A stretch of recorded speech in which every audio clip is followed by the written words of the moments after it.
Wordhook, close your eyes and imagine waking up in ancient Greece.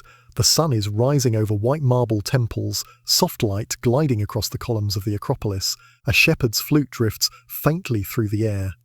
Everything feels calm, beautiful, but beneath that calm lies a world that is anything but comfortable. You might think of philosophy, democracy, and art. But first, you'd need to find water. You'd have to climb dusty hills before the heat becomes unbearable. Your sandals, made from thin scraps of leather, bite at your heels. You wouldn't have breakfast. Not really, just a piece of bread, maybe dipped in wine. And if you were unlucky enough to be born a slave, a woman, or simply poor, your voice would be as invisible as the wind between the olive trees. In Athens, wisdom was prized, but so was argument. Even a wrong word could draw laughter in the Agora, and in Sparta, life was harder still. Boys taken from their families, sleeping on reeds, learning to steal food or starve. The ancient world was beautiful and cruel in equal measure. Yet there's something oddly peaceful about imagining it now.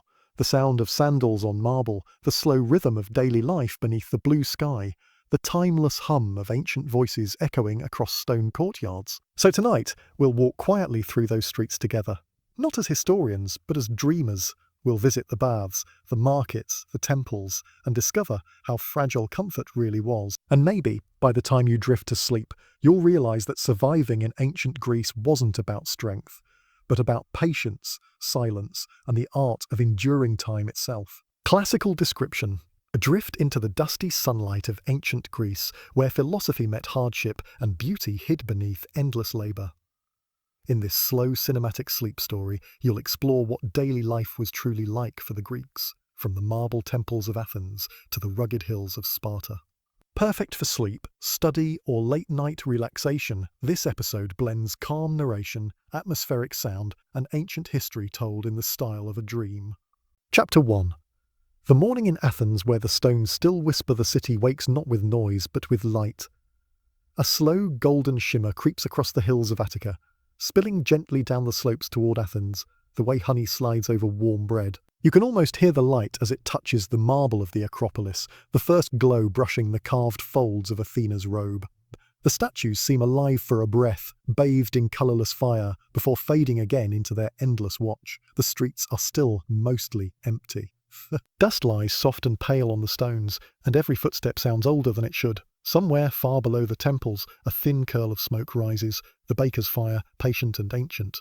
The air carries the faint smell of barley bread, olives and ashes. You walk slowly through the waking city. You walk slowly through the waking city. There is no rush here, only rhythm, a rhythm so old it feels like breathing. A few men in wool tunics pass by, their sandals whispering on the path, voices low and tired. One carries a clay jug. Another leads a mule with empty baskets, heading for the Agora. They don't look at you, yet it feels as if they see you all the same, as though time itself has recognized your presence. A rooster calls somewhere beyond the olive groves. The echo lingers longer than the sound itself. A thin mist drifts between the columns, and for a moment the city seems suspended between dream and memory, as if it's remembering how to exist again after a long sleep. The stones of the street are uneven, smooth from centuries of feet. You look down and imagine philosophers, merchants, slaves and poets all walking here once, their voices rising and fading, arguments carried like waves through the market air. And still, the stones remember. You can almost hear them murmur when the wind moves, soft, rhythmic sighs that sound like the ghosts of syllables. You pass a small courtyard where a woman kneels beside a basin, washing linen. The water catches the early sun, flashing gold, then vanishing into shadow. She hums an old tune, not a song, but a thread of tone meant to fill the silence. Her child, drowsy with morning light, watches her with half-closed eyes. There is peace here, but it feels borrowed, as if Athens allows rest only for a heartbeat before duty begins again. Somewhere behind the narrow walls a teacher's voice rises, and know thyself. The words drift over rooftops, ancient and calm, dissolving into the hum of the city's waking breath. You move on. In the Agora, the heart of Athens, the dust glows with morning gold. Wooden stalls wait under woven roofs. The marble statues of long-dead heroes stand guard beside the square. Eyes blank, yet full of memory. Birds rest on their shoulders. The caw of a raven echoes softly between columns. An old man sits beside a broken fountain, sharpening a reed pen on a piece of pumice. His face looks carved from the same stone as the Parthenon, lines deep and deliberate. He dips the pen in water, then begins to write on a scrap of wax tablet. His hand trembles slightly, not from age but from concentration. When he notices you, he smiles faintly and says nothing, only nods as if acknowledging another traveller from the same dream. The fountain beside him no longer flows, but you can still hear it, the imagined murmur of water that once filled this place with life. You wonder if Athens itself misses the sound, if the city's silence is a kind of mourning. As the sun climbs higher, shadows shorten and the city begins to breathe faster. The rhythm of sandals grows louder. Bakers call softly to passers-by. Potters set out their clay bowls. The scent of oil and smoke thickens the air. Yet even now there is slowness, a calm hidden beneath movement, like the deep current of a river that never hurries. You stop by a column cracked with age, your hand brushing the cold surface. Beneath the worn marble, there are faint carvings, names long erased, initials of lovers or workers who wanted to be remembered. The touch feels electric, as if the stone still carries warmth from the hands that made it. For a moment the sounds of the city fade, and you hear only the pulse of time itself, a steady ancient beat that hums through the earth. Athens is alive, but it does not rush. It endures. Somewhere near the edge of the marketplace, a philosopher begins to speak, his voice calm, deliberate and low, as though meant for no one in particular. A few men gather to listen, nodding slowly, their faces thoughtful and tired. The philosopher gestures to the sky, to the hills, to the dust at his feet, saying something about truth, about how nothing lasts and everything repeats. You don't understand the words, but the tone is enough. It feels like listening to a tide you can't see. A dog stretches in the shade of a column. Two doves drink from a puddle left by last night's dew. A trader adjusts his cloak and begins to hum a tune from somewhere across the sea. The ordinary life of Athens unfolds quietly around you. No heroes, no wars, no speeches, just the slow, rhythmic breathing of history itself. And as you walk, the sunlight turns softer, less golden and more white. The marble glows from within, the shadows under the porticos deepen, and every sound, every step, every whisper seems to stretch out, echoing longer than it should. You begin to feel as though the city is not waking at all, but dreaming. A slow, unending dream that began long before you arrived and will go on long after you leave. In the stillness, a breeze carries dust and the faint scent of time from the hill. It brushes your face like a hand, familiar, ancient, forgiving, and somewhere above the stones of the Acropolis seem to whisper again. Not words exactly, but something older, the hum of eternity remembering itself. You stand for a while, eyes half closed, letting the dream of Athens fold around you. The voices, the dust, the sun, all blur together into one vast golden hush. The morning has ended, the city has begun its endless day, and you drift a little deeper into its silence. Chapter 2. The philosopher's shade where thought becomes sleep. The sun has risen high, but the air beneath the olive trees remains cool and still.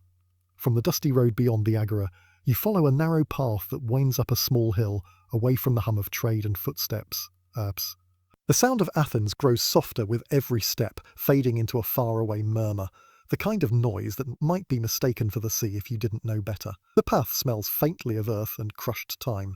Each step releases a whisper of scent.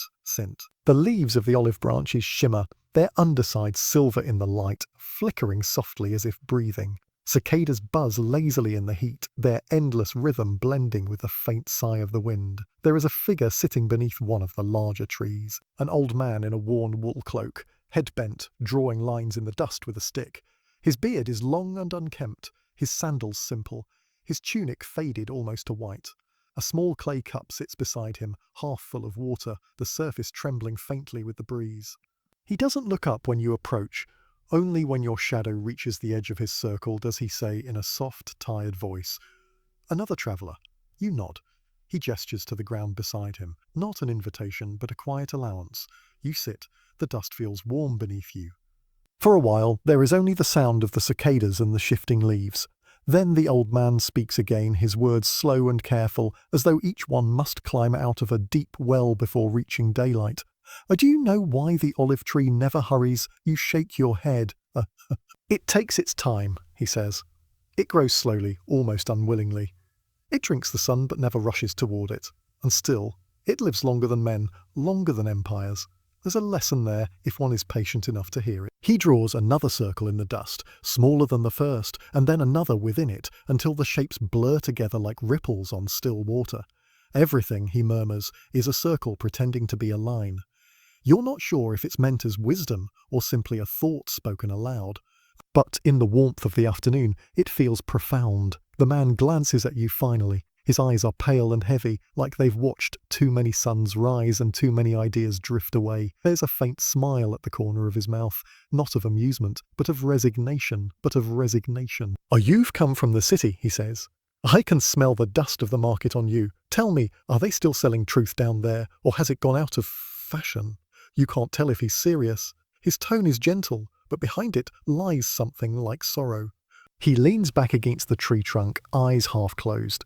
Once, he says, they asked me to teach, to speak about virtue, justice, the nature of beauty. But I found that every answer I gave only grew new questions, so I stopped.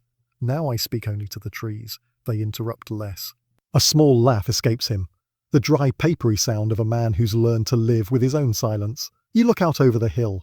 Below, the city shimmers. White walls, red roofs, a slow haze of smoke rising. It looks peaceful from here, almost unreal. The temples seem to float above the heat, their columns glowing like ivory.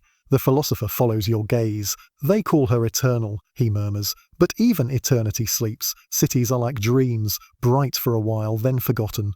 Do you think the gods remember us? The question lingers. You can hear the soft hum of bees nearby and the whisper of the wind through dry grass. He doesn't expect an answer. Instead, he leans forward and draws a small figure in the dust. A man walking in a circle, head bowed. Here, he says quietly. This is you. This is you. This is me.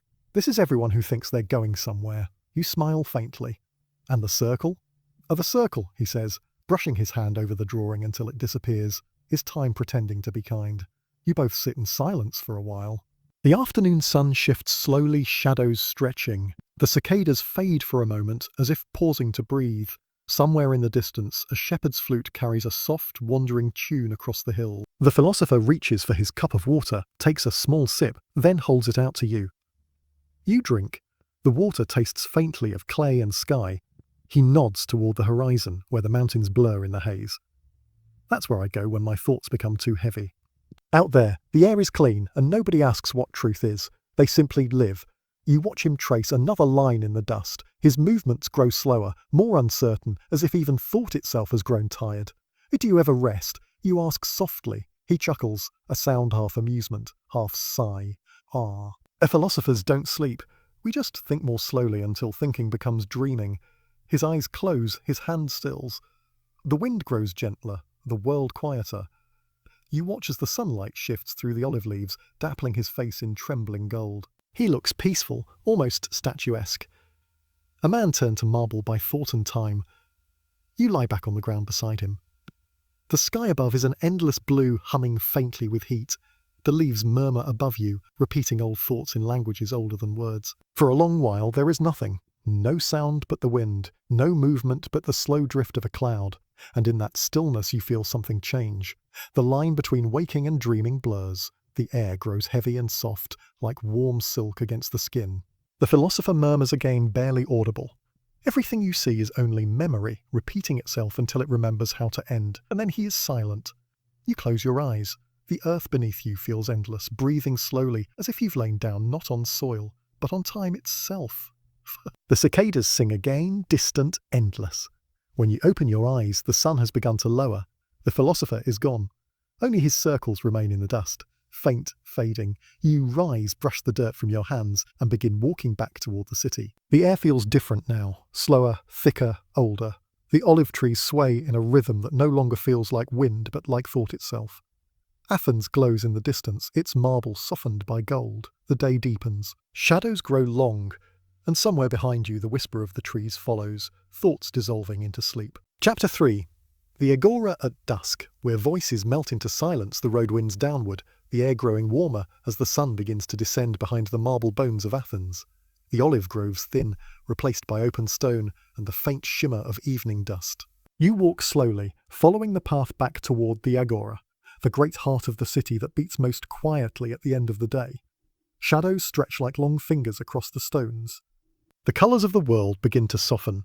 The bright whites of marble turn to honeyed gold, the dusty streets glow faintly with amber, and the air thickens with the scent of cooling bread, faint smoke, and crushed herbs. You hear voices before you see anyone, not loud, not urgent, but softened, as if the day itself is whispering its last words. Vendors are packing away what remains of their wares: figs bruised by the sun, olives glistening dark in small clay bowls, fabrics that flutter lazily like exhausted flags. The crowd is thin now. A few buyers linger, their gestures slow, their words drawn out and gentle. Somewhere, a mule snorts, a wooden cart creaks, sandals scuff across the cobblestones in unhurried rhythm. The light drapes everything in a warm haze. Even the statues that surround the square, the old gods, the heroes, the nameless watchers, seem to glow from within, their carved eyes half-lidded in eternal calm. Dust gathers on their shoulders like the soft memory of time. You move through the square. The air hums faintly with the remains of the day's noise, echoes of laughter, arguments, and haggling, but they are only ghosts now, fading into the hum of cicadas beyond the walls. A young boy sits by a column, idly tracing shapes in the dirt with a stick. His mother calls to him softly from a stall, her voice blending with the rustle of cloth.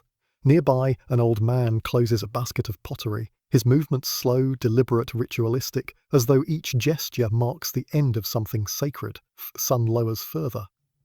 It catches on the bronze of a distant statue, igniting it in a last brief blaze of light. The god's face, calm, impassive, seems to breathe in that moment, then exhale as the brilliance fades. You find yourself pausing near a fountain at the centre of the Agora. Its water moves sluggishly, tinted gold by the dying light. A pigeon drinks, its reflection trembling across the surface. The sound, a soft trickle, uneven and tired, is the only true voice left awake. Around you, Athens exhales. The city seems to loosen its shoulders, letting the day slip from its body. The noise of carts and shouts drifts into distance. The air cools. The wind from the Acropolis carries faint smells of burnt offerings, incense, oil, smoke, mixing with the earthy scent of the marketplace. You sit by the fountain. The stone beneath you is warm from the sun. The water murmurs faintly, almost speaking in half-formed words. And for a moment, the whole world feels suspended, balanced between day and night, between breath and stillness. A small group of philosophers passes by, their voices low and melodic, rising and falling like the rhythm of waves. You catch fragments: ethos, psyche, logos, words like drifting feathers, light, meaningless yet beautiful. They pass, their robes brushing the ground, leaving behind only the faint sound of their sandals. The first torches are being lit now. The flicker of firelight dances along the marble colonnades, turning white stone to gold, gold to shadow. Gold to shadow. The city begins its transformation, not into sleep yet, but into something softer, slower, like a thought exhaling. A woman sings somewhere. Her voice is distant, almost lost in the evening air, but its melody is so fragile it seems to hold the sky in place. The notes fall gently, like the ashes of sound, vanishing before they touch the ground. You find yourself thinking of the philosopher beneath the olive tree, his slow words, his circles in the dust, his quiet laughter. Perhaps he was right. Perhaps all of this, the markets, the marble, the voices, is only a circle pretending to be a line. The world feels round now, endlessly folding back into itself. The echo of the day becomes the murmur of the night. As you sit there, a faint breeze stirs the air, carrying with it the sound of distant temple bells. The tone is soft and hollow, like the sigh of stone. Hollow the sigh of stone. Each chime fades more quickly than the last, until it's impossible to tell whether it's still ringing or just echoing in your mind. A stray dog curls near your feet. Its fur catches the last glimmers of light. You reach out absent-mindedly, your hand brushing its back. The creature sighs and settles, eyes half closed, a small, silent companion in this dissolving hour. The sky deepens into violet. The stars begin to wake, faint at first, then sharper, scattering across the heavens like forgotten thoughts returning home.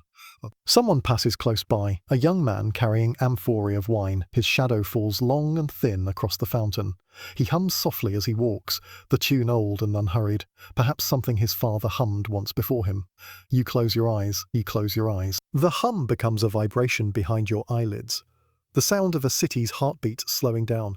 For a moment, you feel the weight of centuries pressing lightly around you, the ghosts of merchants and poets, soldiers and slaves, lovers and mourners. All their voices, once sharp and alive, now softened into this low evening drone, a single continuous murmur. And then even that sound begins to fade. What remains is a stillness so deep it feels alive, a stillness that listens, that listens. You open your eyes to see the last orange flame of daylight caught on the horizon, suspended for a heartbeat, unwilling to leave. Then it slips away, vanishing into the folds of night. The Agora is nearly empty now. Only a few lamps glow along the porticos, their light barely touching the ground. The statues stand motionless, their shadows stretching long and thin, reaching toward you like the arms of time itself. You rise slowly. The air feels heavier now, full of unseen echoes, laughter that has gone quiet, arguments that will never resume. The ground beneath your feet hums faintly, as though the stones remember every step ever taken. You walk toward the far edge of the square, where the marble stairs lead down to the sleeping streets. Behind you, the fountain whispers its endless song, and for a moment it sounds almost like a lullaby, one that the city has been singing for 2,000 years. As you descend into the soft embrace of twilight, you hear the faintest echo of a voice, not from the crowd, not from the present, but from something older, deeper. It is the voice of Athens itself, breathing between the cracks of the world. It whispers, "Even the gods grow weary of being awake." And with that, the last of the daylight dies. You keep walking, your steps light, your thoughts dissolving like dust in water. Night gathers, the stars lean closer, and the voices, all those ancient, restless voices, finally melt into silence. Chapter 4. The temple of fading fires where offerings turn to ash. The path narrows as you leave the Agora behind. The city exhales into silence. Each step draws you farther from the murmuring heart of Athens and deeper into the hush that belongs to night alone. The streets grow darker, paved with the sheen of old moonlight.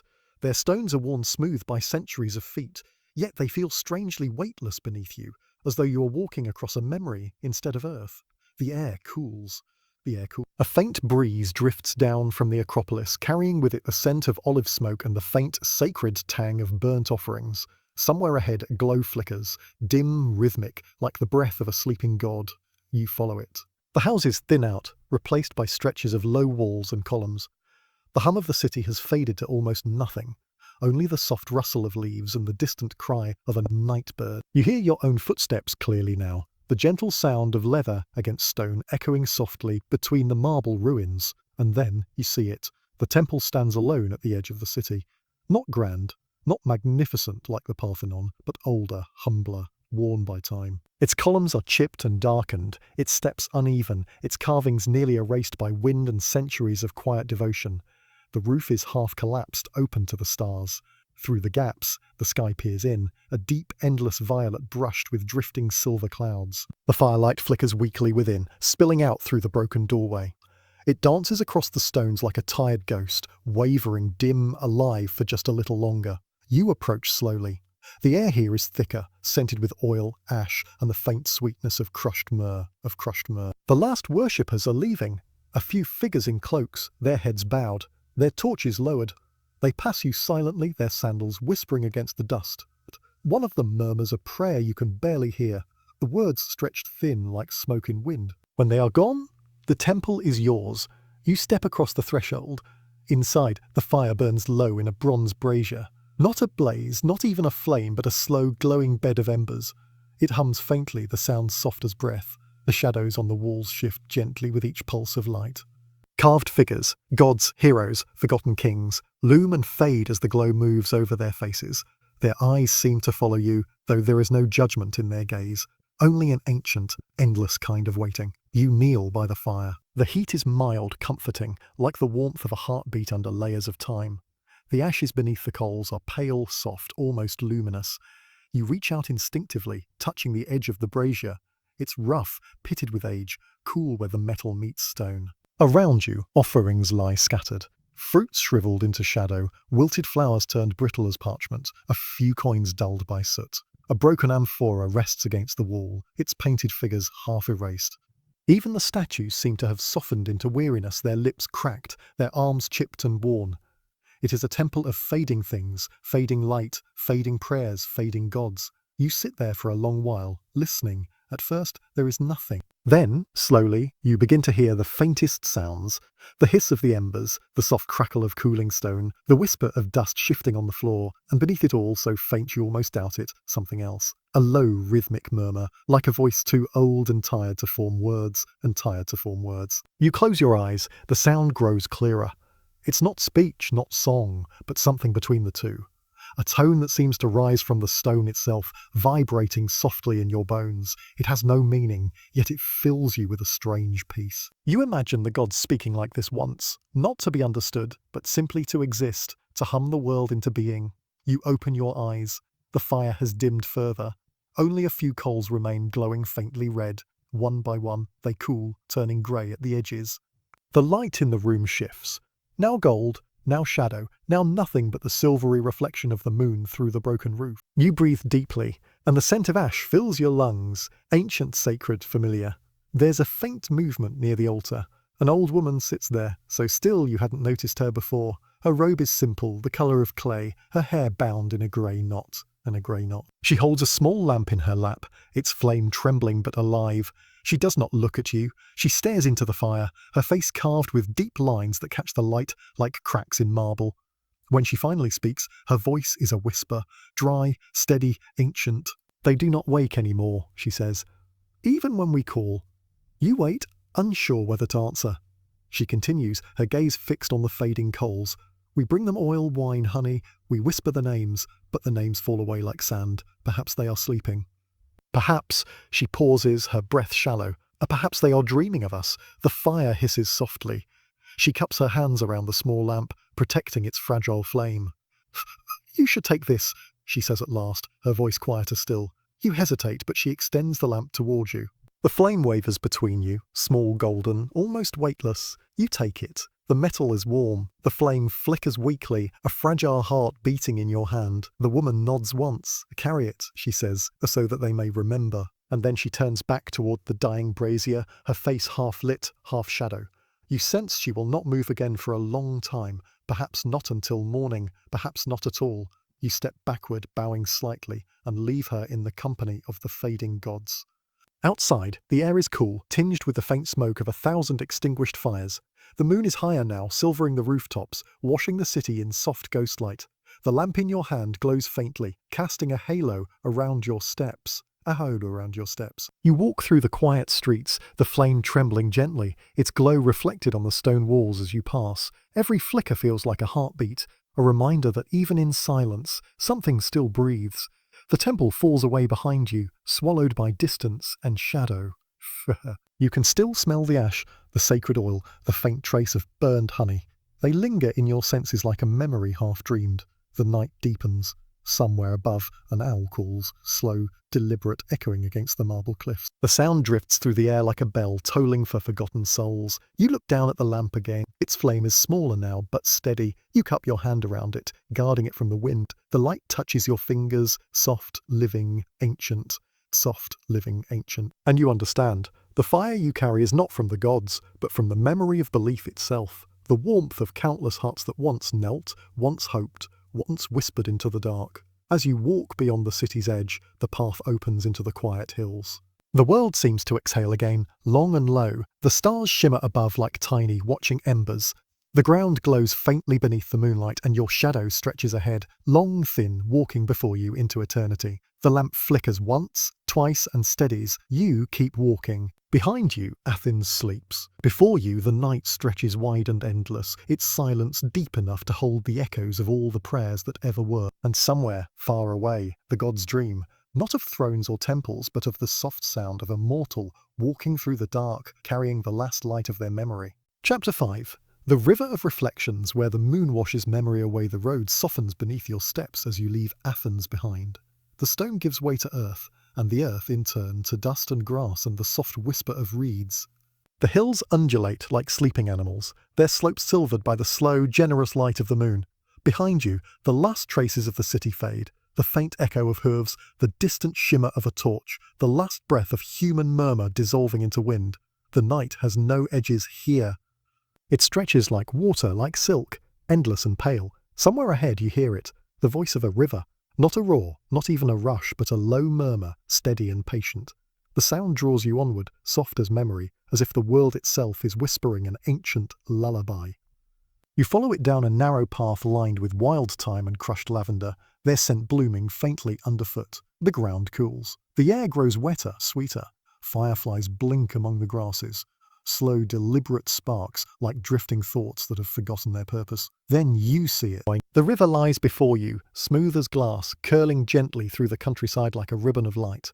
The moon rests upon it, unbroken, perfect, a floating world of silver. You kneel beside the bank. The water is so clear you can see the smooth pebbles beneath, the faint sway of submerged weeds, the pale shadow of your hand hovering above its reflection. You dip your fingers in. The surface ripples outward, and for a moment the moon trembles as if startled from a dream, before settling again into calm. The chill of the water runs through you like a quiet pulse. It feels alive, like something breathing beneath its stillness. You sit there for a long while. The night presses close, yet it does not feel heavy.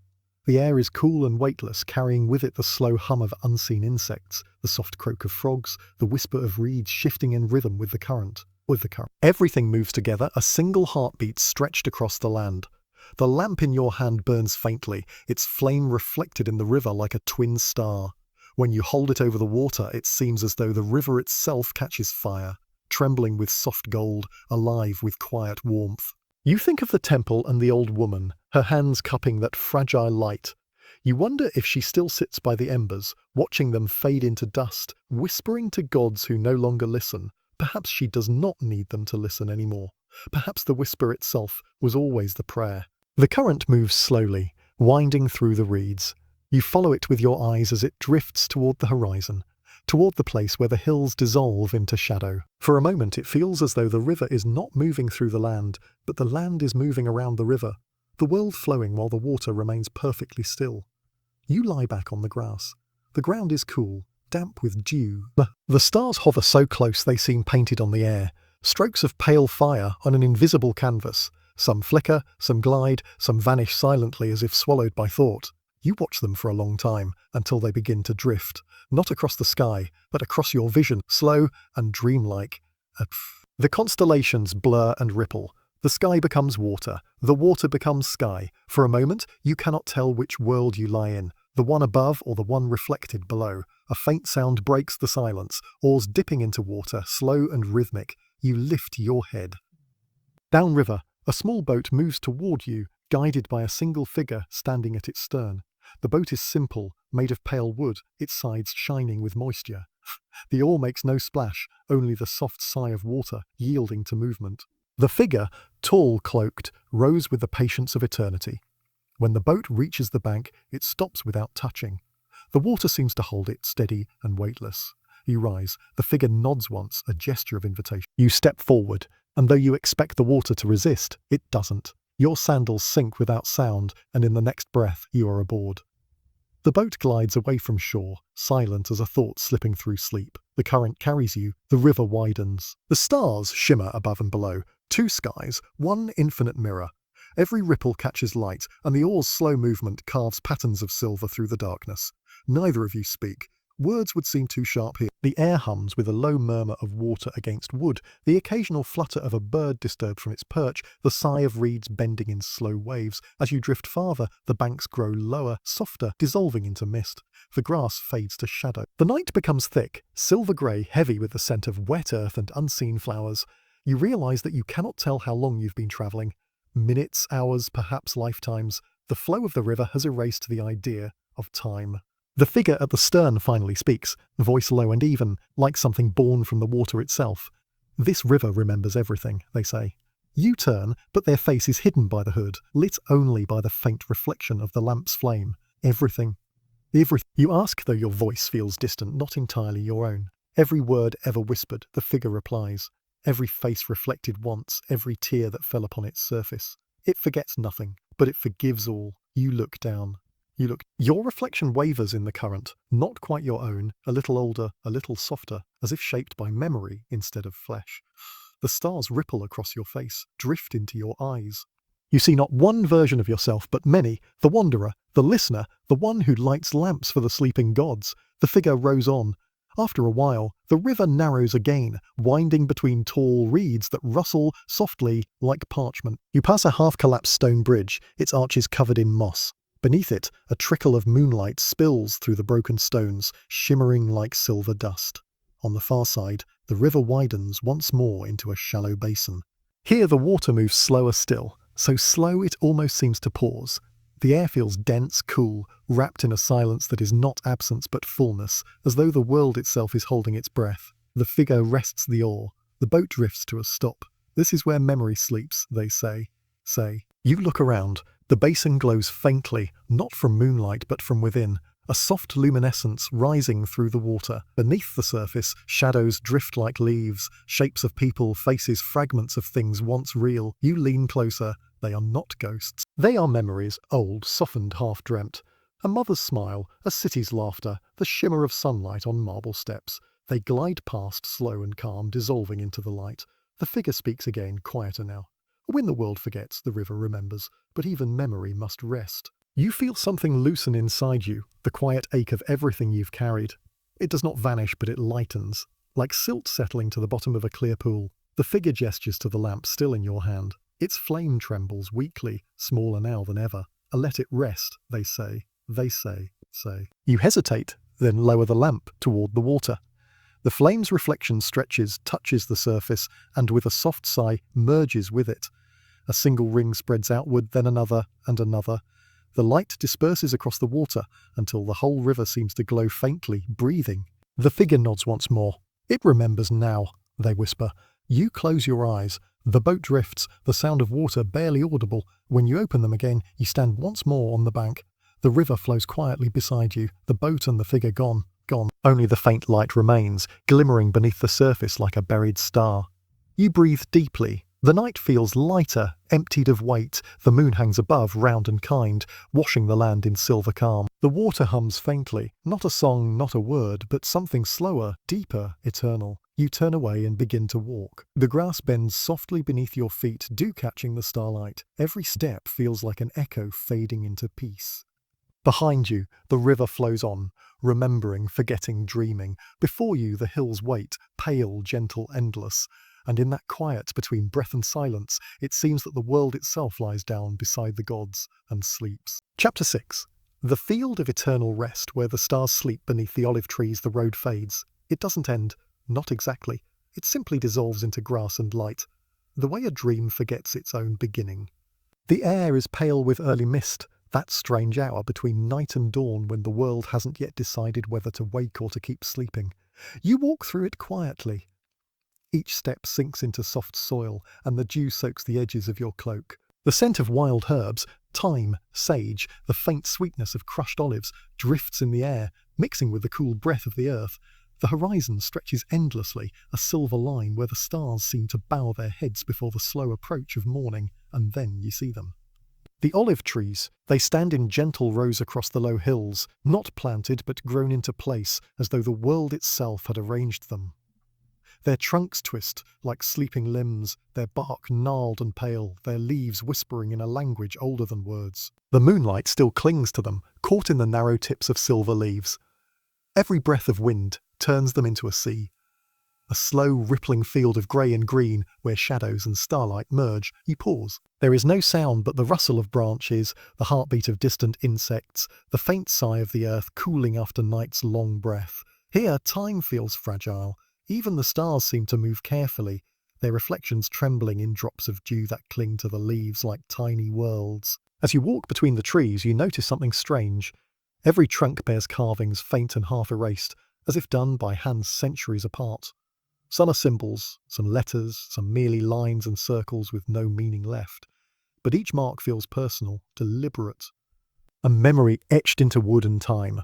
You stop by one of the older trees, its bark peels like paper, its roots spreading deep into the soil. Beneath the rough surface you can make out a name, Latin perhaps, though faded almost to nothing. You trace it with your fingers, the wood feels warm. And in that warmth you hear, or perhaps feel, a whisper. It isn't a voice, not truly. It's more like the echo of a sigh, a soft thought carried upward through the sap and into the trembling leaves. You close your eyes, and the air around you thickens, humming faintly, thickens, humming faintly. For a moment, you could almost believe the trees are breathing. They are. They breathe slowly, one breath every 100 years perhaps, but it is breath nonetheless. You can feel it in the stillness, in the steady rhythm of the earth below. You keep walking. The grove widens and the trees thin out into open fields. The mist begins to rise, glowing faintly in the first wash of dawn. The stars above are dimming, one by one, yet they seem reluctant to leave. Each star lingers just a moment longer than it should, as if caught by the olive branches below. And then you realize they are caught. Tiny specks of light shimmer among the leaves. Not dew, not reflection, but something else entirely. Little fragments of starlight, like sparks left behind by the sky. They drift softly between the branches, sometimes pausing, sometimes fading, always moving in slow, graceful spirals. You watch them for a long time. The way they float, the way they seem to sigh as they vanish. It feels like standing among the dreams of the universe, the stars resting, exhausted after burning for eternity. You walk further into the grove, deeper toward the heart of the field. The grass grows shorter, the air lighter. You find a small hill rising gently from the centre, crowned by a single olive tree larger than the rest. Its roots grip the earth like a hand, its branches spread wide, shimmering faintly with trapped starlight. You climb. At the top, the world feels still, utterly, reverently still. You can see everything from here. The faint ribbon of the river you left behind, the soft shadows of hills in the distance, and far away, the first glint of sunlight touching the edge of the world. You sit beneath the old tree. Its bark hums with quiet life. The grass is cool, damp against your palms. For the first time in what feels like years, you let your body rest completely. Not just stillness, but surrender. The kind of rest that feels older than sleep itself. A soft wind moves through the leaves. The stars above fade slowly, their light sinking down through the branches. One by one, they seem to settle into the earth, as though this field were a cradle for their final sleep. You breathe in deeply. There is something ancient in the air, not history, not memory, but the feeling that both have finally found peace. The world exhales, the trees murmur. The earth hums like a vast heartbeat beneath your body. You look up, and for a brief, impossible moment you see them, shapes among the branches. Not spirits, not people, but the echoes of them. Outlines formed by light and shadow, by memory that refuses to vanish. A woman kneeling beside a plough, a child chasing a bird. A philosopher bent over a tablet, a soldier leaning on his spear, all of them fading, all of them still here. They move slowly, like figures carved from dust and light. Their motions are calm, unhurried. They are not ghosts, they are the world remembering itself, and you understand, this is not just a field, it is the edge of all things, where every forgotten moment comes to rest, where even silence remembers what it once heard. You lie back beneath the tree. The sky above is pale now, washed in the faint gold of morning. The air is cool, fragrant with olives and wet grass. Somewhere nearby a lark sings, soft and hesitant, as if unsure whether the world is awake yet. You close your eyes. In the darkness behind your lids you see stars drifting slowly downward, one by one, settling into the soil, into the roots, into the pulse of the sleeping world. You feel their quiet warmth brush against your thoughts. 1,000 small memories dissolving into one great piece. The olive leaves whisper above you, their sound like the hush of waves, like distant breathing. You imagine the gods lying here too, not in marble temples, not on golden thrones, but among the trees, wrapped in sleep, dreaming of the worlds they once made. The breeze shifts, the air grows warmer.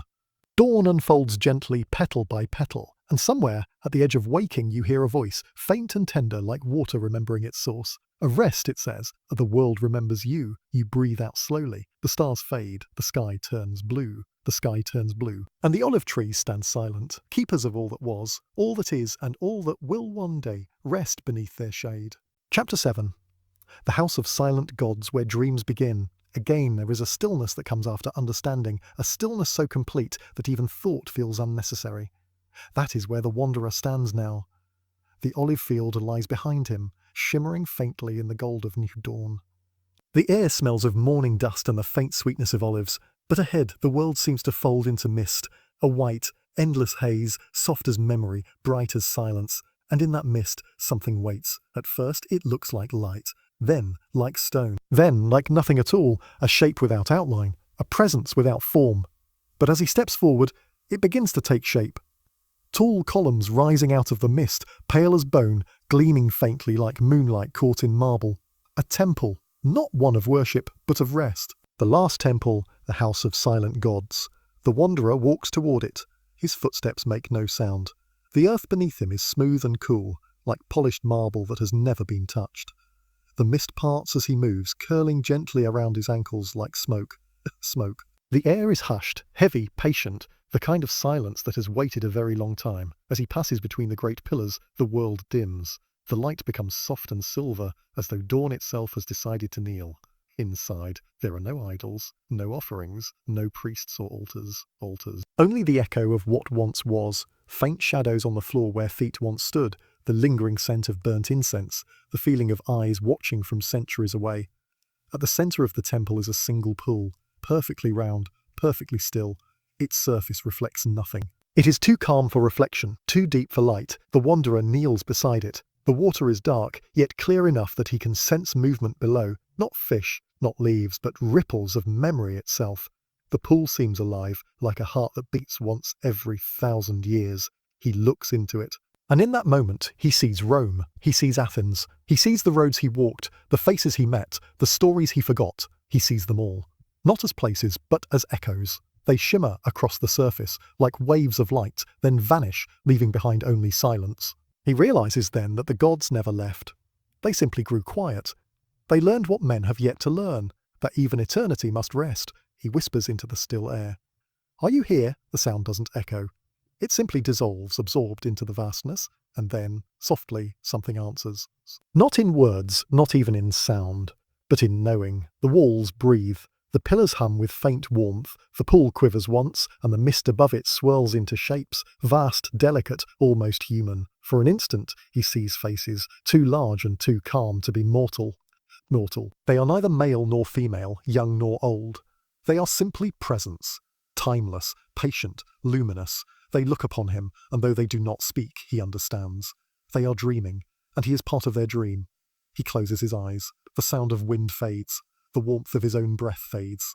All that remains is the hum, the deep, resonant vibration of something ancient and endless, like the slow turning of the universe. He feels his body becoming lighter, as though the air beneath him has become water. His thoughts begin to drift apart, gently, like petals carried downstream. He remembers the baker's alley, the philosopher's voice, the sound of sandals in the Roman dust, the glow of lamps in Athens. And one by one, those memories exhale and dissolve into quiet. He realizes that he is not leaving anything. He is returning. He is returning. The gods dream, and the dream is vast enough for all things. Empires, rivers, ruins, names, even silence. A soft light begins to rise from the pool. It spreads slowly, washing over the columns, the floor, his hands. The mist grows brighter, not blinding, but pure. Every shadow becomes transparent. Every edge softens. The air feels alive with memory. Voice is too old to name.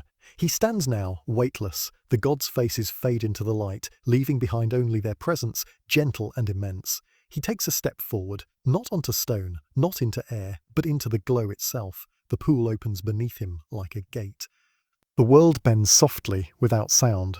There is no falling, no end, only expansion, like breathing out after holding your breath for eternity.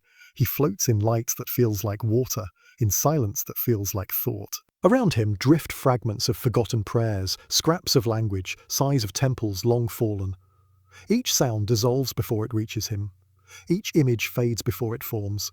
He realizes he has entered the dream itself. Here there is no Rome, no Athens, no dawn or dusk. Only the endless hum of existence sleeping, the great, slow heartbeat of everything that ever was. He drifts deeper. The light softens into gold, then into grey, then into grey. Then into something that has no colour, only calm. In the distance, faint shapes move, not people, not gods, but echoes of thought, drifting together and apart, forever and without purpose. They are content, they do not strive or remember, they simply are. He breathes, or rather, the dream breathes through him. He feels himself thinning, blending. His hands fade first, then his face, then even his sense of self. And just before he disappears completely, he understands one final truth. Everything that ever lived still lives. Everything that ever slept still dreams. And every dream, in time, returns to this place, to the house of silent gods, where silence itself is sacred and rest is forever. The light folds around him like cloth. The hum becomes a whisper. The whisper becomes a sigh, and then there is nothing but peace, not darkness, not light, not light, just stillness. Infinite and kind, the temple stands unseen in the mist of eternity.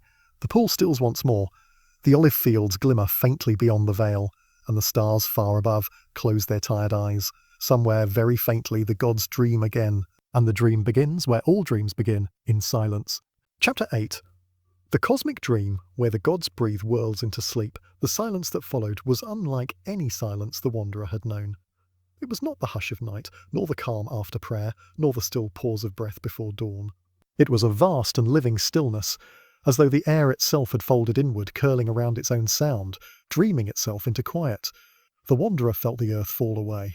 Not quickly, not with fear, but gently, as a leaf might descend through slow water. The marble floor beneath him dissolved into light. The pillars of the temple faded like exhaled smoke, and where the stars had been, faint pinpoints of white in the olive-dark sky. Now stretched a luminous sea, endless and soft, swelling like a sleeping chest. He did not walk any more. He floated.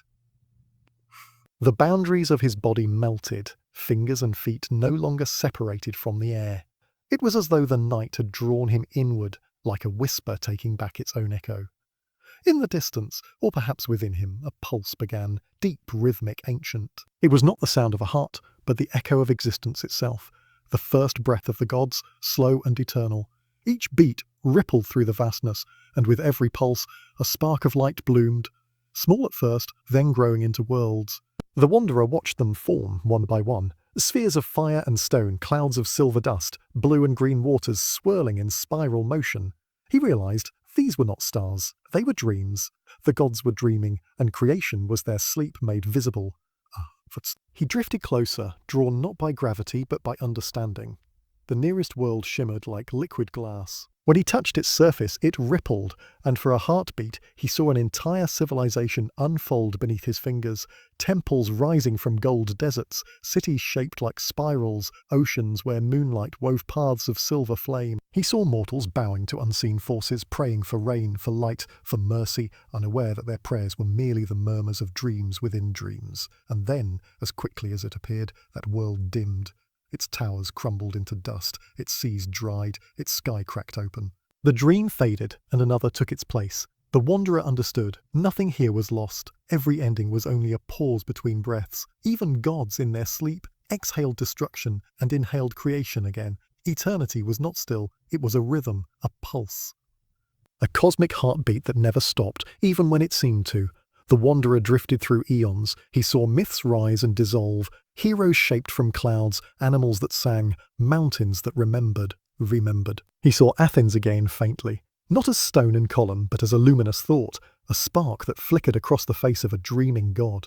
He realized that even history, even time itself, was part of this infinite sleep. The philosophers, the poets, the sculptors, all were fragments of divine memory replaying itself endlessly through the quiet theatre of existence. He began to wonder, if the gods dream the world, who dreams the gods? The question shimmered in the vastness, and for a long while there was no answer. Only the pulse slow and steady, and the endless sea of stars breathing in unison. Then came a sound so soft, so gentle it seemed less heard than remembered. A voice, or perhaps all voices combined. A do not seek the dreamer, be the dream, be the dream. The wanderer closed his eyes, though there was no longer any need for eyes. He let the words sink into him. He felt himself dissolve further, until even the idea of a self thinned like mist. He was the sky, the stars, the dust between galaxies. He was the sleeping god and the dream that drifted across its brow, and yet, somewhere deep within that endlessness, he still carried the faint warmth of the human world. The taste of bread from a Roman street, the echo of sandals on marble, the murmur of an Athenian market fading into dusk. It did not vanish. It simply became lighter, like perfume lingering in the folds of air. He felt time slow until it was no longer moving. Moments and centuries fused into one steady glow. There was no beginning now, no end. Only the dream, infinite and calm. And in that stillness, creation began again. Not from the hands of gods, but from the dream itself. From silence came light. From light came form. From form came motion. And in the tiniest ripple of that motion, something began to stir, a thought, a memory, a whisper of footsteps through golden dust. Perhaps a wanderer, somewhere far away, was waking up. Perhaps he was standing in the early dawn of another world, one not unlike Athens, not unlike Rome. The air would shimmer again, the streets would breathe again, and the dream would continue, as it always had, as it always will, soft, circular, eternal. The wanderer's last sensation was neither joy nor sorrow, only the deep, peaceful understanding that everything, even sleep, is sacred. He had found no end because there was none. He had not escaped history because history itself was dreaming. And in that endless, luminous calm, where the pulse of the gods blended with his own, the wanderer became what he had always been meant to become, a breath in eternity, a ripple in the great, sleeping sea of creation, a dream within the dream. Chapter 9. The sea of forgotten suns where light learns to sleep at first. There is no horizon, only a soft vibration so slow that it feels like eternity breathing. The wanderer does not walk now. He drifts weightless through an ocean that is not made of water, but of light. Every ripple glows faintly. Every current hums with the residue of 1,000 forgotten dawns. The sea stretches in all directions, endless and still. Above, there is no sky, only a soft shimmer, as though a veil of golden mist hangs between worlds. And within it, faintly pulsing, float the remnants of old suns, spheres of faded fire cooling slowly into silence. Each one is a song that has ended. Each one a dream that once burned brightly across the void. The wanderer feels their light wash across him like a memory of warmth. It does not burn, it comforts. He can almost hear their voices, low, vast murmuring. They speak not in words, but in tones, the same deep, sleepy hum that the universe sings to itself when it is tired. He drifts closer to one of the suns, or perhaps it drifts toward him. Oh. Its light is soft as candle smoke, golden white, trembling gently as though afraid to vanish. Within it, shapes appear, faint silhouettes of what once was. Cities built on clouds, towers rising through nebulae, faces that laughed and wept and turned into constellations. He sees lovers carved from light, their hands almost touching across eons. He sees the outlines of empires that ruled and fell and forgot their own names, all of them dissolving like frost beneath a warm hand. The wanderer does not mourn them. The wanderer does not mourn them. He only watches, the way one watches a fire grow dim at the end of a long night. There is peace in this fading, a sacred quietness that feels older than thought. Even light, it seems, grows weary. Even brilliance must one day learn how to rest. He floats onward, onward. All around him the dead suns drift, slow lanterns on an eternal tide. Each one hums a different note, and together they form a music so vast and slow that it feels like the heartbeat of the cosmos, a music that no one listens to anymore except him, and perhaps the gods who are still dreaming beyond the veil. As he moves deeper into the sea of forgotten suns, the light begins to change. It becomes softer, gentler, shifting from gold to pale silver, then to a shade beyond colour. He realizes that this light is no longer shining, it is remembering. What he sees is not illumination, but memory made visible. The afterglow of all the suns that ever existed, blending into one infinite sun. He raises his hand and watches as faint sparks drift through his fingers, ancient starlight, older than life itself. Each spark flickers once and fades, leaving behind a warmth that lingers in the palm. He understands somehow that every soul, every flame, every fleeting thought leaves such an echo in the sea. Nothing ever truly vanishes. It simply becomes quieter. He drifts deeper still. Time slows until it nearly stops. The currents beneath him pulse like distant heartbeats, and in that rhythm he feels a truth too large for words. The universe itself is tired. The stars do not rage or burn. They exhale. Creation, destruction, light, darkness, all are merely breaths between sleeps. The wanderer closes his eyes. He can no longer tell where his body ends and the light begins. He becomes a vessel of soft reflection, an echo of an echo. When he opens them again, he sees not suns but souls. Each sphere of fading fire now looks like a being at peace, their radiance the gentle residue of countless lifetimes. Some drift together, merging into clusters of pale warmth. Others float alone, content, dissolving slowly into the greater glow. He hears whispers, the language of extinguished light. It is the sound of forgiveness, of acceptance, of all the things that once were, finally releasing themselves into silence. The sea, he realizes, is not an ending. It is a sanctuary. This is where light comes to sleep, not to die. He wonders how many worlds have passed through here, how many civilizations burned themselves bright and beautiful, only to fall back into this calm eternity. He senses no tragedy in it, only completion. Even stars, he thinks, deserve their rest. Even creation must have a place to close its eyes. Far ahead, something glimmers faintly, a horizon made of motionless light. He feels drawn to it, though there is no wind, no current, no sound. It is not distance that separates them, but time itself. And time, here, is gentle foe. As he approaches, the light shifts. The horizon unfolds into a vast mirror spread across infinity. He sees the reflections of all suns, sleeping, silent, swaying in slow rhythm. He sees their dreams, new stars being born, old ones whispering goodbye, the cycle repeating endlessly within the sea's quiet folds. He kneels, or rather, the light kneels for him, and for a long, uncountable moment, he simply breathes. Every inhale draws in the warmth of a million memories. Every exhale releases them again, like drifting lanterns into the void. And in that stillness he understands. The gods did not die, they became this. The sea of forgotten suns is the divine body, the slow, sleeping heart of existence itself. The gods are not awake, not dreaming, but resting. Their rest sustains the cosmos, their silence holds all creation in balance. He feels small, but not afraid. He feels infinite, but not proud. He feels simply present, like a note within an endless song, vibrating softly in the dark. And as the sea continues its slow breathing around him, the wanderer whispers to no one, and may even the brightest light find its peace. The sound fades, carried nowhere, absorbed by the silence. And for the first time, he feels not the weight of eternity, but the comfort of it. The light grows dimmer now, not fading, but folding itself inward, curling like a tired flame ready to dream again. The wanderer lets himself drift with it, and soon there is only calm, a soft silver quiet, a world made of light's last sigh, and then nothing, except the steady hum of a universe asleep, breathing in time with his heart. Chapter 10. The library of time where pages turn themselves he rises, or perhaps the light lifts him from the silver sea of sleeping suns. The current carries him gently upward, through layers of soft radiance, until the glow around him shifts from liquid to luminous air. De luminous air. Here, silence thickens, no longer the silence of rest but of thought. It is the stillness that comes before understanding. Then, as if the very fabric of the void were unfolding, the shapes of walls appear, not built but remembered into being. They shimmer like translucent marble, vast and endless, stretching in every direction. Rows upon rows of arches float weightlessly in the cosmic dusk. Within them, countless scrolls and books drift, not stacked, not shelved, but suspended, pages turning of their own accord in the soft breath of eternity. This is no library of stone. It is a memory made visible, the library of time.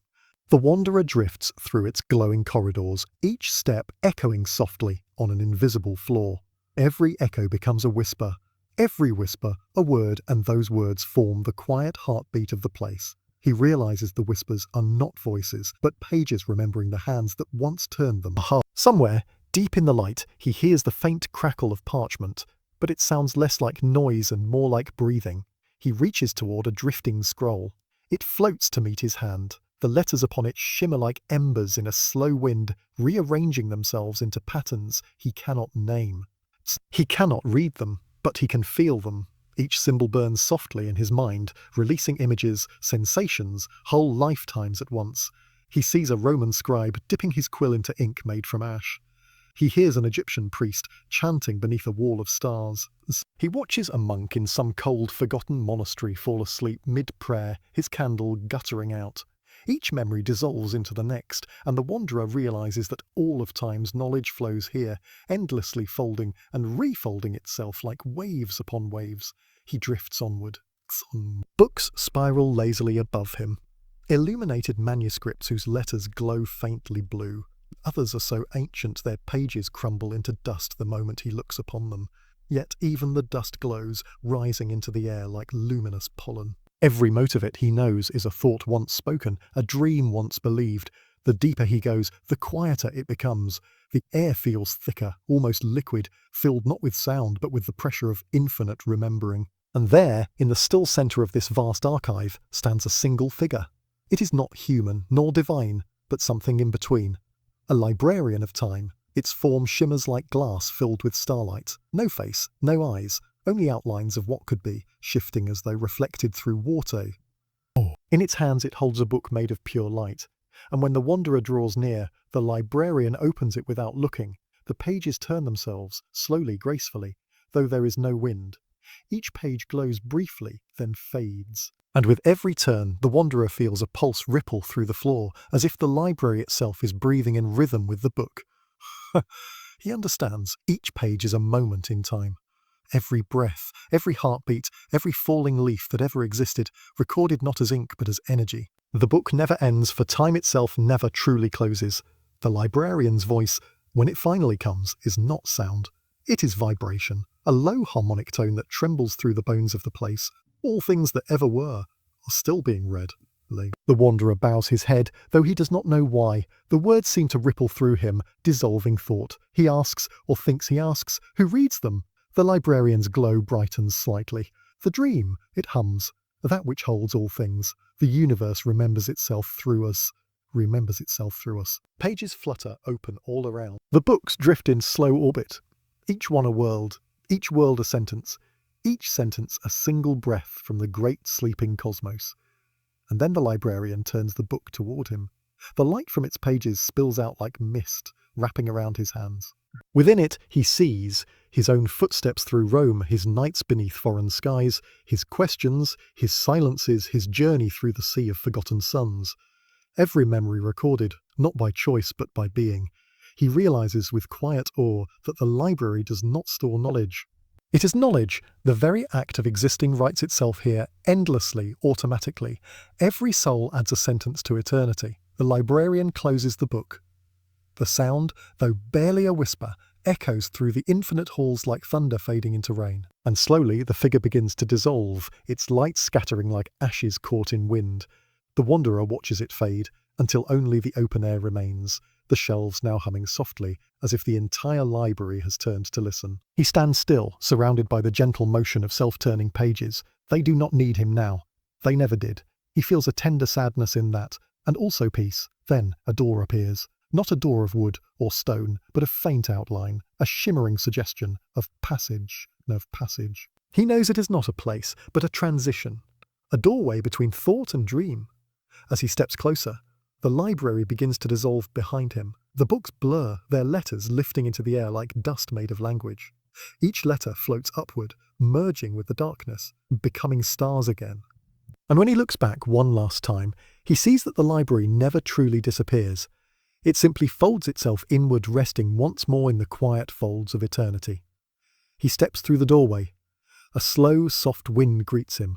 Not cold, not warm, but timeless. Somewhere far behind, a final page turns itself, and ahead he feels something vast and circular waiting, a place where thought becomes reflection, and reflection becomes stillness. The Library of Time closes its book, and silence continues the story. Chapter 11. The mirror of all worlds, where memory looks back, there is no motion, only drift. The wanderer moves through a corridor made of light that does not shine. The space around him is neither dark nor bright. It is transparent time, a glass river flowing without sound or direction. Behind him, the Library of Time fades into faint starlight.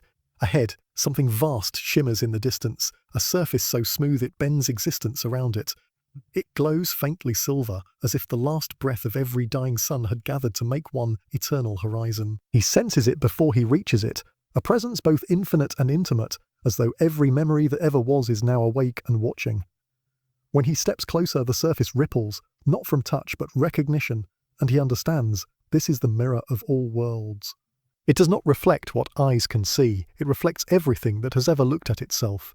Every thought, every silence, every act of wandering across all of time, it remembers not what happened, but what was felt.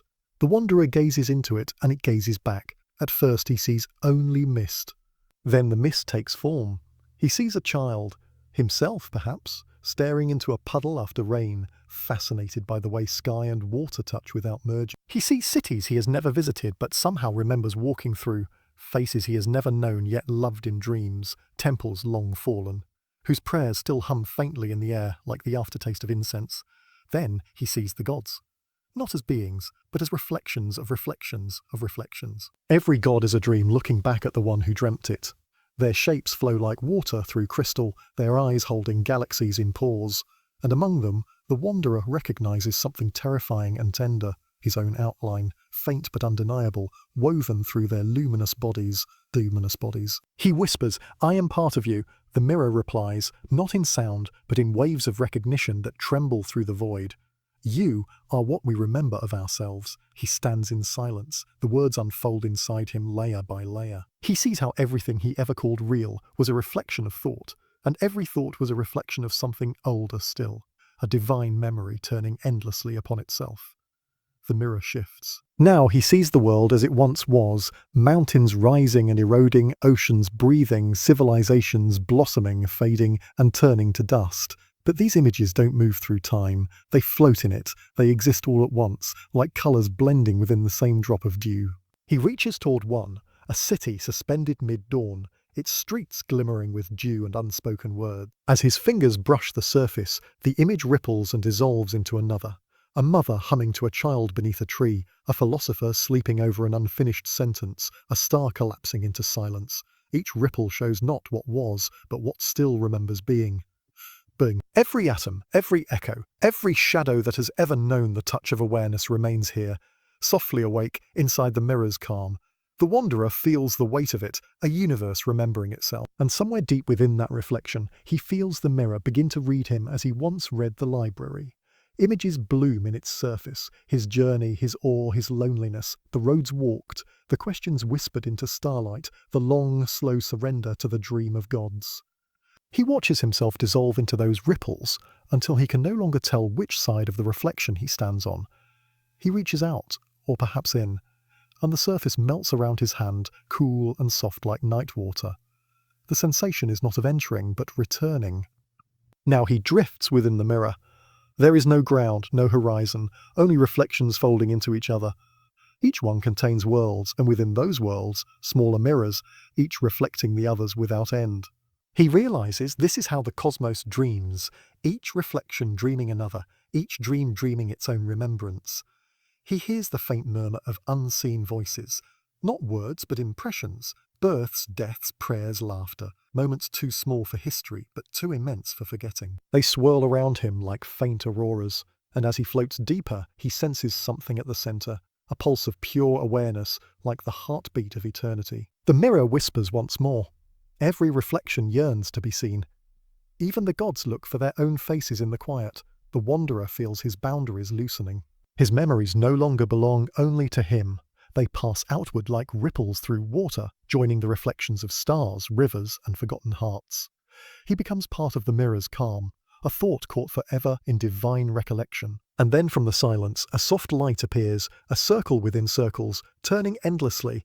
It calls to him, not with urgency, but inevitability. He knows this is the next threshold, the place where reflection ends and being begins again. He looks one last time into the cosmic glass. He sees everything, his face, the gods, the birth of suns, the fading of memory, all shimmering together in one impossible instant. He smiles. If all things remember, he whispers, then nothing is ever truly gone. And as he steps toward the light, the mirror ripples gently as if nodding in agreement. The last thing he feels is the sensation of countless eyes, not watching him but remembering him. And then, like the end of a long breath he passes through, the mirror stills, its surface smooths again, phew, and within its depths his reflection remains, not as a man, but as a moment eternally seen. Chapter 12. The garden between stars where silence blooms, the light does not blind him. It welcomes him like breath after a long sleep. It is not bright. It is alive. Soft as the pulse beneath eternity's skin. The wanderer feels himself rising, or perhaps floating, through a place that has no direction. When the radiance softens, he finds that he is standing again, barefoot upon something that feels like dew. It is a garden, but no garden of earth. The ground is woven from starlight, millions of tiny constellations sprouting like seeds. They shimmer beneath a translucent mist that breathes in slow rhythm as if the entire cosmos were exhaling in peace. Between the glimmering roots, faint flowers bloom, not petals but clusters of pure tone, sound turned visible. Each one hums faintly, the music of forgotten dreams, and when he moves, the melody shifts, as though the garden is composing itself around his steps. Above him there is no sky, only distance. Galaxies float like lanterns, drifting slowly, gracefully, their colours muted to gentle shades of silver and rose. And through them move shapes, not beings but intentions, currents of thought that bend the light as they pass, like unseen fish moving through a celestial sea. The wanderer stands still. For the first time since leaving the mortal world, there is no echo, no memory, no reflection, only now. The air, if it can be called air, is still and fragrant. A scent like rain and old parchment, and behind it, something even older, peace itself. He kneels and touches one of the luminous blossoms. It trembles faintly, releasing a ripple of sound, a single note that unfolds into a vision, a star being born. Not through fire, but through listening. It hums itself into existence, a vibration gathering light, until brightness takes form. He whispers, almost afraid to disturb the quiet. "Is this the end?" a voice answers, though it comes not from above or below, but from everywhere at once. A resonance through the leaves, the mist, the slow rhythm of creation itself. This is not the end. This is where endings rest before becoming beginnings. The wanderer looks around and notices that the garden seems endless, yet intimate. Each step he takes births new constellations behind him. Each breath dissolves them again into nothing. It is a cycle, gentle and infinite. He realizes this is the dream the gods dream after they stop remembering. In the distance, he sees movement, a figure tending the garden. The being's form shifts with every blink. Sometimes a woman of stars, sometimes a man of dust, sometimes simply a shadow made of harmony. When he approaches, the figure looks up, not startled but serene, as though his arrival was already part of the rhythm. "You have come far," the voice says, "through cities of marble and mirrors of time." The wanderer bows slightly. "And yet I do not know where I am." The figure smiles, though no face remains. "You are in the garden between stars, the breath between heartbeats, the space where silence blooms before it becomes thought." The wanderer gazes at the endless horizon, where light folds upon itself like petals. "And what grows here?" "Oh, what has not yet been dreamed," the figure replies. "Every silence that wishes to become song, every stillness waiting to become form. You are walking through the seeds of the next world." The wanderer listens. Somewhere the faint hum of the blossoms deepens, a harmony forming. Each note seems to carry a memory, yet none belong to any time he knows. He asks, "Do the gods walk here too?" "They rest," the figure says softly. "Even eternity must breathe." The wanderer senses truth in those words, not logic, but recognition. He realizes that the gods too are part of this cycle, dreaming, creating, fading, resting, then dreaming again. Nothing escapes the rhythm, not even divinity. As they walk together through the garden, the flower's hum grows softer, slower, until it matches the rhythm of his heart. He feels his pulse dissolve into the cosmic beat, and for a moment he cannot tell whether his breath moves the stars or the stars breathe through him. They stop before a pool, a mirror of pure stillness, where galaxies drift across the surface like sleeping koi. The figure gestures toward it. "Every soul passes through here once," they say, and not to remember, but to forget enough to begin again. The wanderer looks into the pool. He sees nothing, not his reflection, not his journey, only the quiet promise of unshaped light. "What happens when one steps in?" he asks. "You return to where silence first found you," the figure answers, and from there the dream chooses its next form. He hesitates, then kneels. His hand touches the surface. It feels like cool air, then warmth, then recognition. The pool ripples gently, and from its depths rise faint whispers, his own voice from lifetimes past, echoes of laughter, the murmur of roads, the sigh of olive trees beneath the Greek dusk. He closes his eyes. "Will I remember any of this? Only what cannot be forgotten," the voice replies. Peace does not need memory to exist. He breathes in the scent of stars, of rain that never fell. He breathes out, and the world grows very still. The blossoms dim to silver. The galaxies drift slower, as if preparing for sleep. The figure begins to fade, becoming one with the air, the rhythm, the song. "Rest now," it whispers. "The universe will dream again, and so will you." The wanderer steps into the pool. The water, or whatever it is, accepts him without resistance. He feels weightless, endless, his thoughts dissolving into the pulse of creation. Above him, the stars flicker once, not as farewell, but as acknowledgement. The last thing he feels is the gentle blooming of silence. A silence so vast it feels alive, and within that silence, a new dream stirs. Chapter 13. The first breath, where the next dream begins at first. There is nothing, no light, no sound, no memory of what came before. And yet, in that perfect stillness, somewhere deep within the folds of eternity, something moves. It is not a sound, nor a sight, nor even a thought. It is simply the intention to exist. A tremor within silence, a sigh beneath the sleeping fabric of everything. That sigh becomes a rhythm. That rhythm becomes a pulse, that pulse a breath, the first breath. It does not echo, for there are no walls yet. It does not shine, for there is no light yet. But it is, and in being, it calls forth space. Like ripples across an infinite sea, the breath stirs potential, each ripple widening into motion, each motion whispering, a let there be again. Light does not appear as fire or sun, but as the slow remembering of brightness, a soft unveiling, like the sky yawning awake after millennia of dream. And through that golden haze the faintest hum arises, the same tone that once bloomed in the garden between stars. It grows almost imperceptibly, a melody older than time, gathering strength not from force but from patience. Worlds begin to form like bubbles of thought.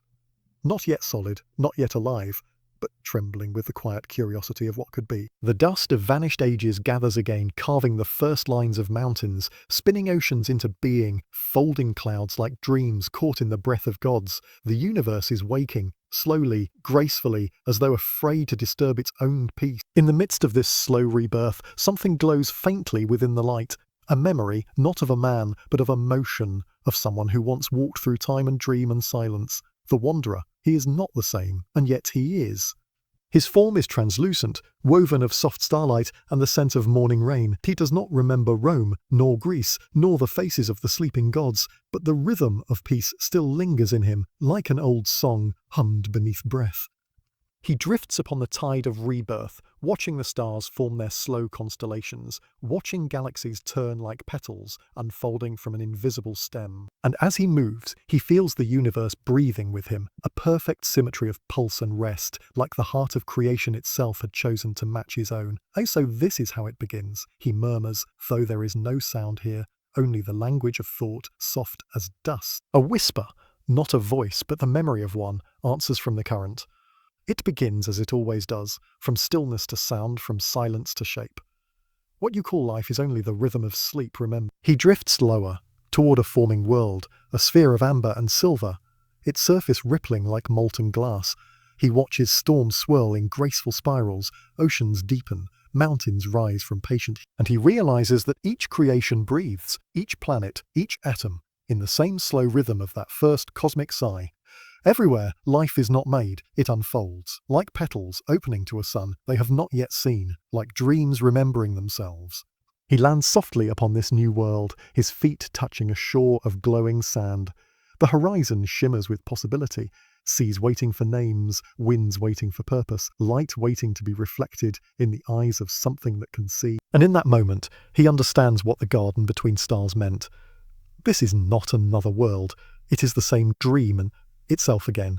He kneels by the water's edge.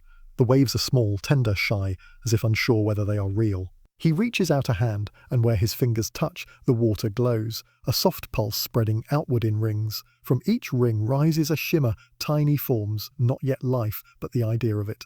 They dance like sparks, like laughter beginning in the dark. He smiles, not as a man who remembers, but as something ancient and newborn all at once. Above him the light deepens, not day or night, but something in between, the eternal dawn, the first dawn.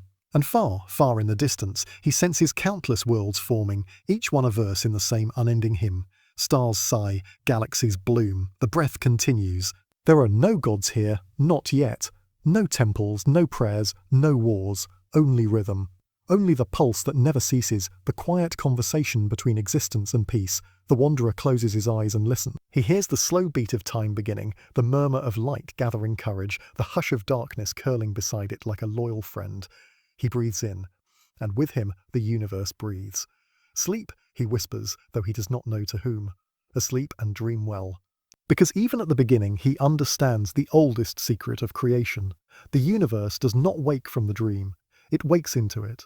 And somewhere beyond sight, within the heart of stillness itself, silence blooms once more, soft, infinite, waiting to be born again. Chapter 14. The Architects of Light, where thought takes form in the soft hush after the first dawn, the universe hovers between dream and waking. It is not empty, but full of potential, of slow ripples in the sea of new existence.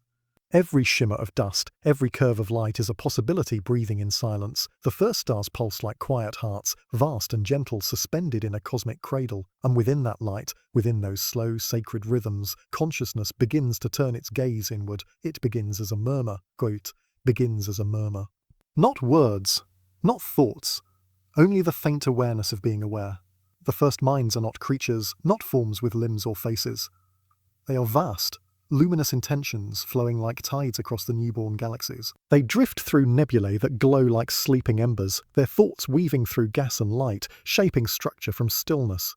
Where they pass, the dust gathers. Where they hum, stars awaken. And when they rest, the world cools and condenses, each motion a gesture of art.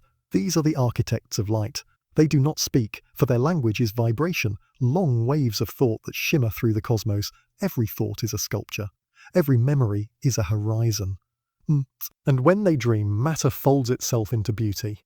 One architect drifts close to a forming cluster, a storm of blue and white stars spiraling in patient rhythm. She touches it not with hands, but with focus, her consciousness caressing the starlight, coaxing it into balance. From her thought emerges gravity. From gravity, pattern. From pattern, harmony. The galaxies begin to sing, softly at first, tones so low they can only be felt, not heard. But gradually, the music swells, a cosmic chord that trembles across endless space. Another architect listens. He answers with a new frequency, a low hum that threads through hers. Two thoughts joining, spiraling together, and from their meeting, 1,000 stars ignite. Their work is slow. Each idea takes eons to breathe into shape. Each correction is a dawn, each pause a night. But there is no hurry. There is no end. Time itself has not yet decided to be linear.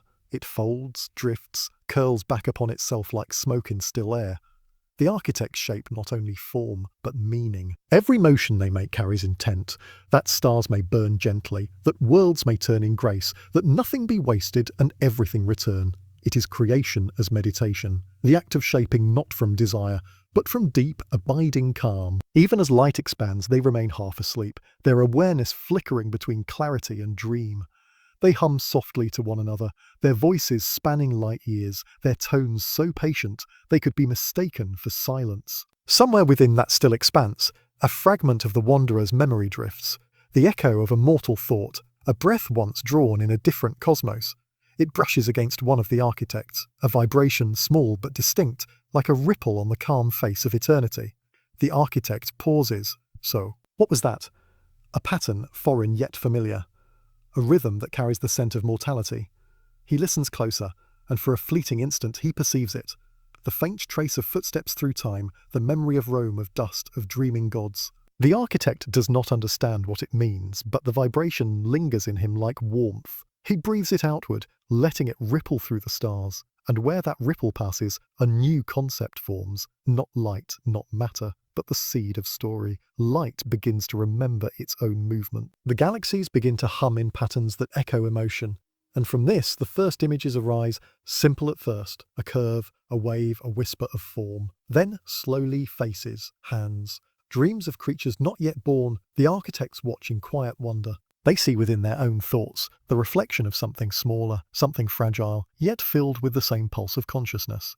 They do not stop it. They let it unfold, because even they can sense that creation must forget its maker to truly exist. Only through forgetting can a world become new. A third architect stirs her light deep amber and ancient.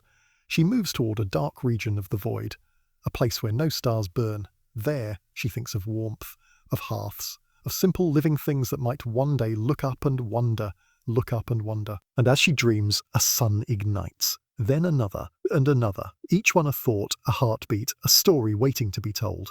Her hum merges with the others, a chorus of serene architects, their music shaping constellations, their silence giving birth to space itself. The universe begins to glow not from the fire of stars, but from the peace of understanding.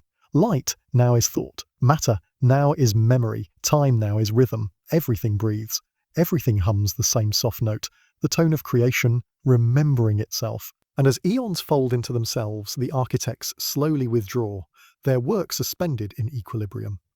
They drift back into the deeper dark, their light dimming not from exhaustion, but from purpose fulfilled. One by one they dissolve into their own creations, becoming the pulse in every atom, the hush behind every silence, the shimmer in every dawn. And when all that remains is the light they left behind, a stillness returns. But it is not empty. It is full of stars, of dreams, of unborn lives.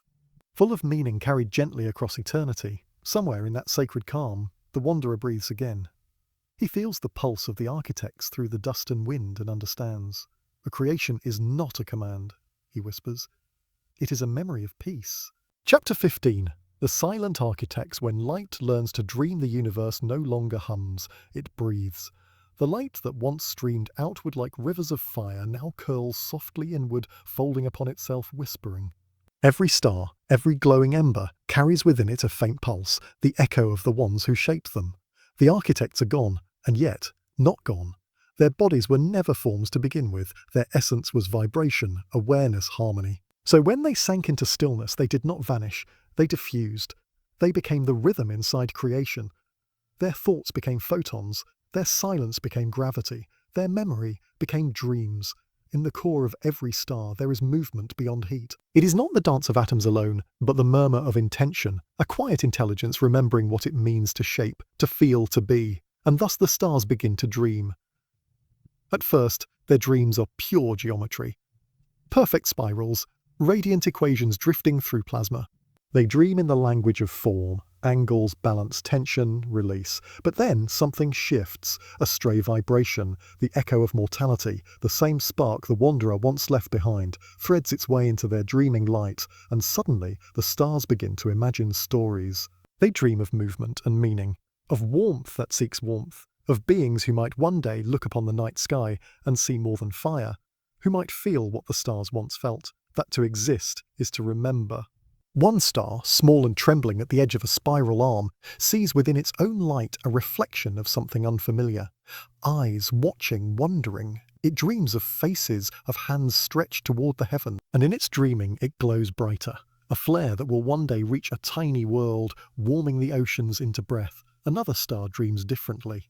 It dreams of sorrow, the quiet ache of creation's endless distance, the loneliness of being both ancient and forgotten. Its light flickers in long, patient pulses, each wave a soft call through the dark. I am still here. That whisper travels for millennia, crossing gulfs of silence until it reaches the eyes of something alive. And in that instant, the architect's dream continues, through a living being who gazes upward and feels awe. The architects are no longer separate from what they made. They have become the dreaming structure within it. When a creature sleeps, the flicker in its brain, that pulse of warmth and colour, is a distant echo of the first architect's hum. When a poet writes, when a mother dreams, when a dying man sees light behind his eyelids, it is not imagination alone. It is the stars remembering themselves through us. Through all that breathes, the light relearns to dream awake. Sometimes galaxies pause. Their rotation slows by a fraction so small it would take eons to notice. But in that pause, the universe itself seems to listen. The black between stars is not silence. It is attention. The void remembers. There, within that attention, the silent architects stir. Faint, harmonic ripples sleeping beneath physics. Their dreaming now touches the very laws that bind existence. They dream of beauty and decay, of death as continuation, of time folding gracefully into itself like a flower closing at dusk. Every ending they imagine becomes a beginning elsewhere. Every destruction hums with rebirth.